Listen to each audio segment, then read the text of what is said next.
बीडमधील हत्या प्रकरणाची एसआयटी आणि न्यायालयीन चौकशी होणार असल्याची माहिती मुख्यमंत्री देवेंद्र फडणवीस यांनी विधानसभेत दिली। वाल्मिक कराडचा खंडणी प्रकरणात सहभाग उघड असल्याचं यावेळी फडणवीस म्हणाले आणि संतोष देशमुख हत्या प्रकरणातील मास्टरमाइंडवर कारवाई करणारच फडणवीसांनी तसं आश्वासन दिले।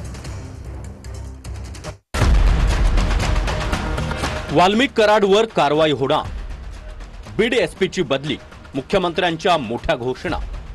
बीडच्या केजमधील मस्साजोगचे सरपंच संतोष देशमुख यांच्या हत्या प्रकरणी मुख्यमंत्री फडणवीस यांनी मोठ्या कारवाईची घोषणा केली आहे। या प्रकरणी एसआयटी आणि न्यायालयीन चौकशी करण्याची घोषणा करण्यात आली आहे। वाल्मिक कराडवर खंडणी प्रकरणात गुन्हा दाखल असून हत्या प्रकरणामध्ये संबंध आढळल्यास कारवाई करू असा इशारा फडणवीसांनी दिला।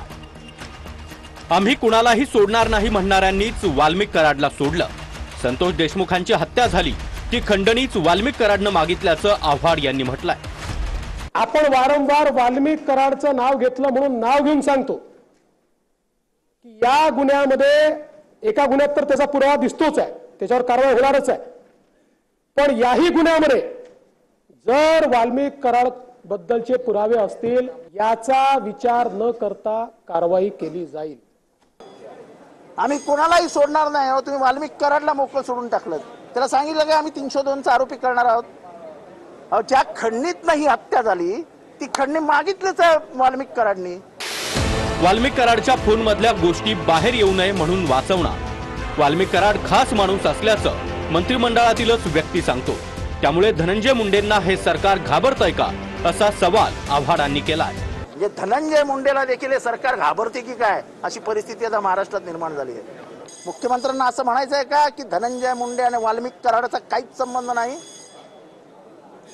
Valmik Karad is a serial killer, विकृत है, तो सायकोपॅथ है।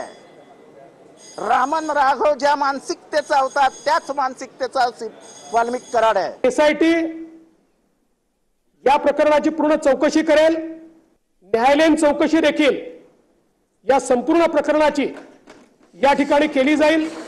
टाइमलाइन आपण साधारणपणे 3 ते 6 महिन्यात पूर्ण करू। माझी आता एकच मागणी आहे की आरोपी उद्या संध्याकाळपर्यंत तुम्ही अटक केली पाहिजे। मग कशी यंत्रणा करायची तुम्हाला करून घ्या। उद्या संध्याकाळपर्यंत माझ्या भावाचा उद्या 13वा उद्या आहे, संध्याकाळपर्यंत तुम्ही सगळे आरोपी जेरबंद करा। मुख्य आरोपीला पाठीशी घालणारे बाहुबली मंत्रिमंडळात आहेत असं म्हणत संजय राऊतांनी सरकारवर निशाणा साधला। मुख्य आरोपीला अजून अटक का होत नाही असा सवालही राऊतांनी विचारला। जितेंद्र आव्हाड, आमदार सुरेश धस हे जे मागणी करतायत की मुख्य आरोपीला अटक करा, ती अद्याप का अटक होत नाही? आणि मुख्य आरोपीला पाठीशी घालणारे त्याचे जे बाहुबली आहेत ते देवेंद्र फडणवीस यांच्याबरोबर मंत्रिमंडळात मांडीला मांडी लावून बसले। ते जे आका आहेत ते त्यांचे शागिर्द आहेत, त्यांच्या शागिर्दावर एवढं सगळं होत असताना ते कुठे लपून बसलेले आहेत मला माहिती नाही।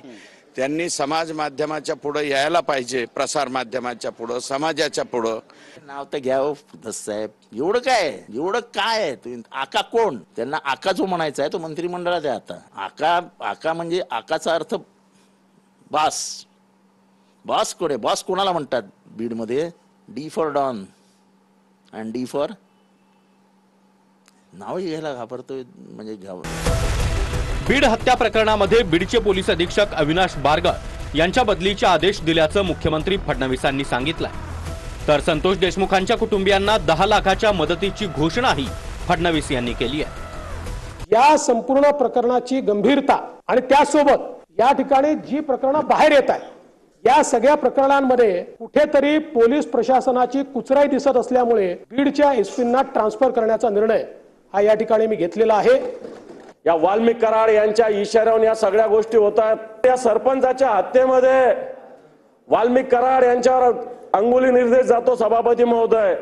हे वाल्मिक कराड या नागपूरमध्ये मागच्या 4 दिवसापासून या नागपूरमध्ये कोणत्या फार्म हाऊसवर मी सांगू शकतो, या नागपूरमध्ये असताना पोलीस त्यांना पकडू शकत नाही अशा प्रकारची स्थिती सभापती महोदय।